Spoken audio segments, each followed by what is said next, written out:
So a very good morning to all of you. Moving further on calendar, we will take our next type of question.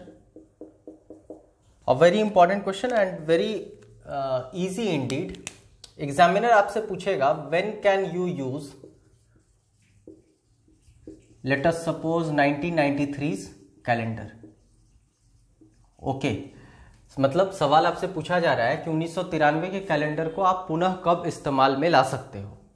इसके पीछे जो हम लोग logic use करने वाले हैं, आई होप आप लास्ट कैलेंडर का 2 लेक्चर्स फॉलो कर चुके हैं और हम लोग उसमें बात किए थे कि हफ्ते का प्रभाव कैलेंडर पर नहीं होता है और एक हफ्ता में 7 दिन होता है.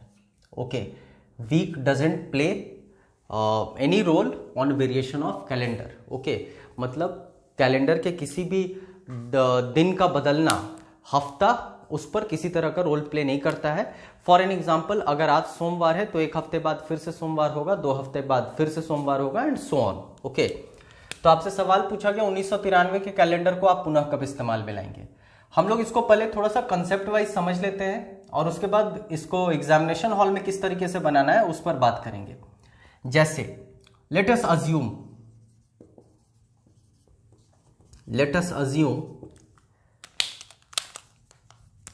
1st January 1993 is Monday. ये हम अज्यूम कर रहे हैं, आप ध्यान रखोगे. हम अज्यूम कर रहे हैं कि 1993 का 1 जनवरी मंडे है. ओके, हम लोग बात कर चुके हैं कि एक सामान्य वर्ष में कैलेंडर एक दिन आगे बढ़ता है और एक लीप वर्ष या अधिवर्ष कैलेंडर 2 दिन आगे बढ़ता है. हम लोग बात कर चुके हैं every 4th year is a leap year. In fact हम लोग बात कर चुके हैं कि century years, these are some of the very important logics calendar के लिए. Century years divisible by 400 is a leap year. Okay, हम लोग बात कर चुके हैं calendar repeats itself after 400 years. Okay, तो यहां पर ये वाला लॉजिक से आप अगर आंसर देते हो तो आप गलत नहीं कर रहे हो, लेकिन अनफॉर्चुनेटली मल्टीपल चॉइस क्वेश्चन में ये ऑप्शन रहेगा नहीं.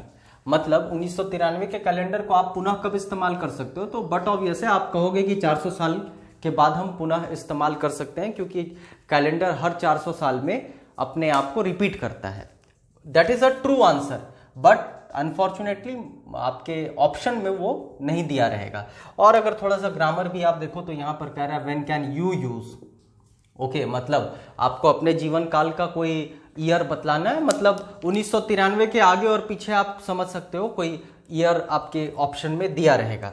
तो हम लोग मान लिए 1 जनवरी 1993 मंडे है. ओके, अब 1993 पूरा बीत गया. फाइन, 1993 कैसा वर्ष था, तो आप कहोगे 93 4 से डिवाइड नहीं होता है, मतलब ये एक सामान्य वर्ष था. मतलब ये सामान्य वर्ष था. इसका ये अर्थ हुआ कि अगर 1 जनवरी 1993 मंडे था, ये हम अज्यूम किए हैं, आप ध्यान रखोगे. ओके, तो जब ये वर्ष पूरा बीत जाएगा तो कैलेंडर एक दिन आगे बढ़ जाएगा. एक सामान्य वर्ष में कैलेंडर एक दिन आगे बढ़ता है. अब इसका अर्थ ये हुआ कि 1 जनवरी 1994 ओके, ये ट्यूसडे हो जाएगा. ओके, अगर आप आगे बढ़ोगे तो आप कहोगे 1 जनवरी 1995 वेंसडे हो जाएगा. अब क्यों? क्योंकि 1994, खास बात यहां यह है कि 1994 कौन सा वर्ष है, तो आप बोलोगे सर ये भी नॉर्मल वर्ष है. तो ये भी अगर एक नॉर्मल वर्ष है तो कैलेंडर एक दिन आगे बढ़ जाएगा. आई होप यहां तक आप समझ पा रहे हैं. तो एक दिन कैलेंडर आगे बढ़ गया. Okay, like this. अब 1 जनवरी 1995 ट्यूसडे ना होकर वेंसडे हो जाएगा. क्योंकि ये भी अब आगे अगर हम लोग बात करें तो 1995 फिर से नॉर्मल वर्ष है, तो कैलेंडर कितना दिन आगे बढ़ेगा, बोलोगे एक दिन आगे बढ़ेगा। इसका ये अर्थ हुआ कि अगर हम 96 की बात करें 1 जनवरी 1996, तो ये वेंसडे ना होकर थर्सडे हो जाएगा, क्योंकि कैलेंडर फिर से आगे बढ़ गया। ओके, लेकिन अब खास बात यहां ये है कि 96 4 से डिवाइड होता है, मतलब ये एक लीप ईयर हो गया, और लीप ईयर हुआ तो कैलेंडर कितना दिन आगे बढ़ेगा, तो आप कहोगे 2 दिन आगे बढ़ेगा। मतलब 1 जनवरी 1997 की बात की जाए तो वो थर्सडे के बाद फ्राइडे ना होकर सैटरडे हो जाएगा। Okay, like this.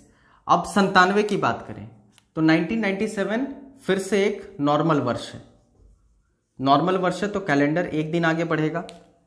इसका यह अर्थ हुआ कि 1 January 1998 will be your Sunday. Fine, 1998 normal year है। ओके, कैलेंडर फिर एक दिन आगे बढ़ेगा, hence our final answer 1 January 1999। Okay,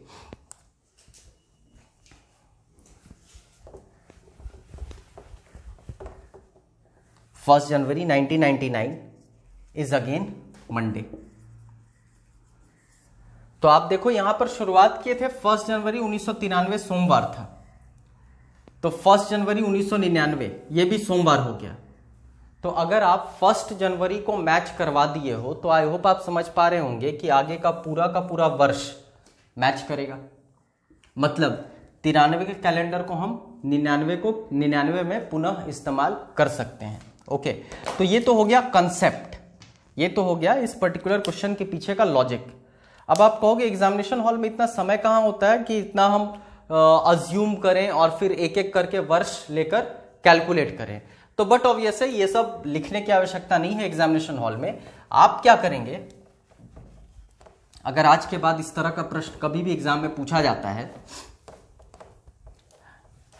कुछ नहीं, हम लोग अभी तक के जितने भी मैथ्स के लेक्चर्स देखे हैं उसमें क्विकर मैथ्स को कुछ इसी तरीके से डिफाइन किए हैं कि it's elimination of all useless steps.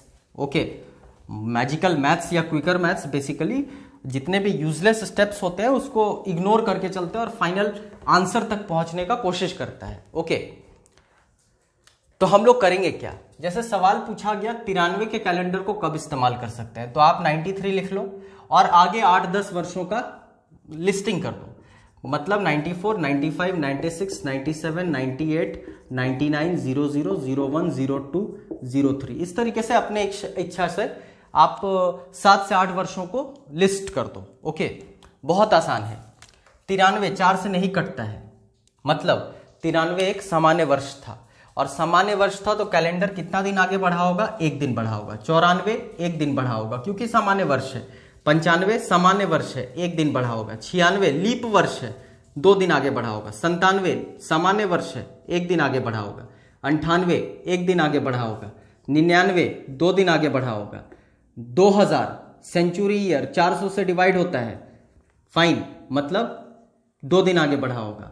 01 एक दिन आगे बढ़ा होगा। 02 एक दिन आगे बढ़ा होगा। 03 एक दिन आगे बढ़ा होगा, क्योंकि ये तीनों सामान्य वर्ष है। आई होप समझ पा रहे हैं आप। ये नॉर्मल ईयर है, ये नॉर्मल ईयर है, ये नॉर्मल ईयर है, ये लीप ईयर है, ये नॉर्मल ईयर है, ये नॉर्मल ईयर है, ये नॉर्मल ईयर है, लेकिन ये लीप ईयर है क्योंकि सेंचुरी ईयर है, डिविजिबल बाय 400 है। ये नॉर्मल ईयर है, ये नॉर्मल ईयर है, ये नॉर्मल ईयर है। खैर ये तो आप समझ ही रहे हो। पहला जैसे ही लीप ईयर आप आइडेंटिफाई कर लोगे तो इसके बाद हर चौथा जो होगा वो लीप ईयर होगा। मतलब 1 1 1 2, हम ये 2 तक पहुंच गए। अब 1 1 1 बट ऑब्वियस है चौथा 2 होगा। फिर 1 1 1 तो मतलब 04 अगर लिस्टिंग में हम करते तो ये कितना हो जाता, बट ऑब्वियस है ये 2 हो जाता क्योंकि ये लीप ईयर होता। तो अपनी इच्छा से आप 8 से 10 वर्षों का लिस्टिंग कर दीजिए और उसके बाद कैलकुलेशन कीजिए। फाइन, अब फाइनल आंसर आ जाएगा 1 2 3 4 5 6 7। जहां पर 7 आ जाए वहां पर एक बैरियर लगा दीजिए। ओके, लॉजिक है इसके पीछे, आप बैरियर लगा दिए, उसके बाद वाला जो वर्ष होगा वही मेरा फाइनल आंसर होगा। मतलब 93 के कैलेंडर को हम 99 में फिर से इस्तेमाल कर सकते हैं। इसके पीछे का लॉजिक ये बना कि 93 और 99 के बीच में कितने दिनों का फासला हो गया, 7 दिन का, और 7 दिन का मतलब 1 हफ्ता। और हम लोग ये पढ़ चुके हैं पहले कि हफ्ते का कैलेंडर के वेरिएशन में किसी तरह का कोई प्रभाव नहीं होता है। That means week doesn't play any kind of role on variation of the calendar. Okay, I hope आपको ये चीज समझ में आ रहा होगा। Just have a look on it.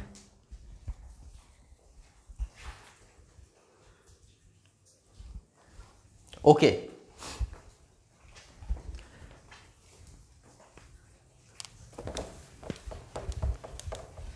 अब एग्जामिनर आपके साथ थोड़ा ट्रिक प्ले करता है।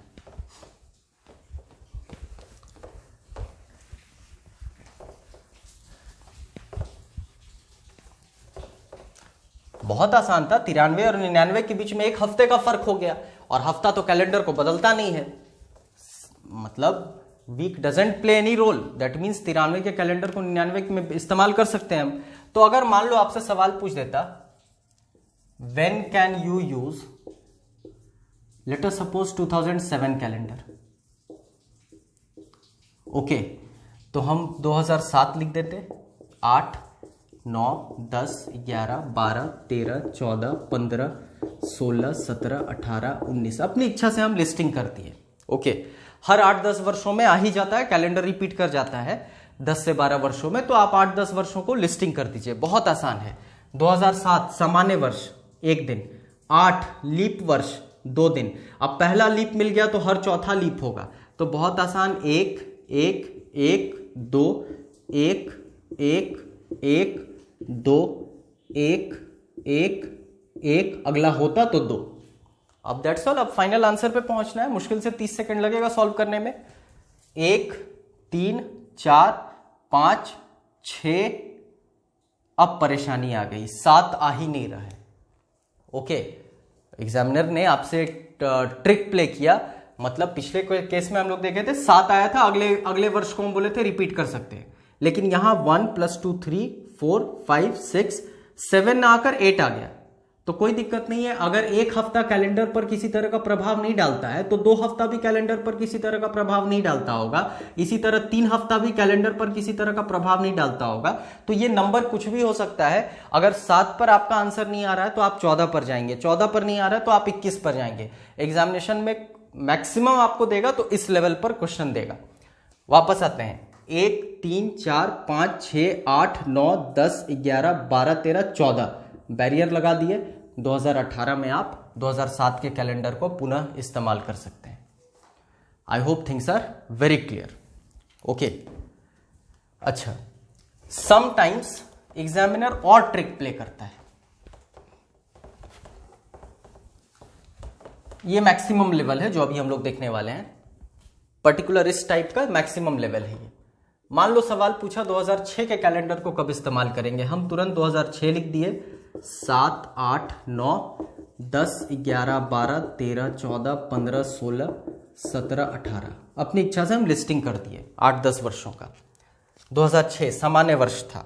सामान्य वर्ष था मतलब 1 दिन, सामान्य 1 दिन, लीप 2 दिन। अब पहला लीप तो हर चौथा लीप, 1 1 1 2 1 1 1 2 1 1। कैलकुलेशन करते हैं।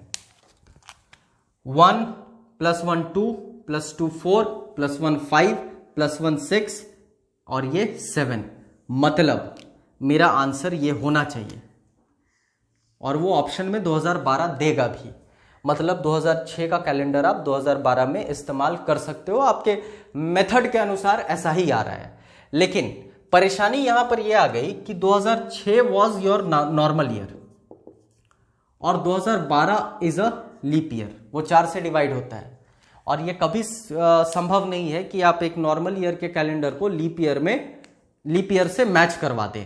तो एग्जामिनर आपके साथ ट्रिक प्ले करेगा कि इस तरीके का एक डेटा दे देगा कि मैच जो कर रहा है वो लीप ईयर के साथ मैच कर जाए। ओके, और प्राइमा फेसिया अगर आप मेथड के हिसाब से चलोगे तो 2006 के कैलेंडर को 2012 से मैच करवा दोगे। लेकिन ध्यान रखना है कि ये वाला और ये वाला जब भी जो भी ईयर होगा वो मैच करना चाहिए। मतलब आप नॉर्मल को नॉर्मल के साथ मैच करवाओगे, लीप को लीप के साथ मैच करवाओगे।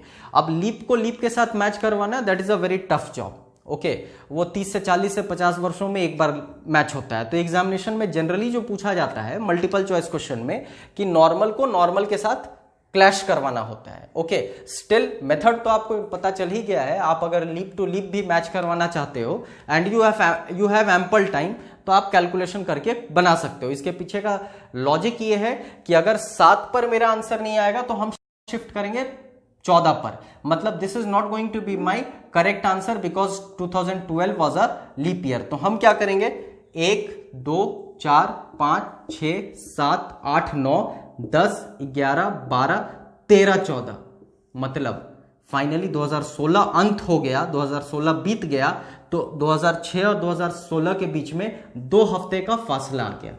और हफ्ता कैलेंडर को नहीं बदलता है, मतलब 1 जनवरी इसका जो भी दिन रहेगा वही दिन 1 जनवरी इसका भी रहेगा, और दोनों का दोनों नॉर्मल ईयर है, तो आप आसानी से मैच करवा सकते हो। I hope things are very clear. तो 2006 के कैलेंडर को हम 2017 में पुनः इस्तेमाल में ला सकते हैं।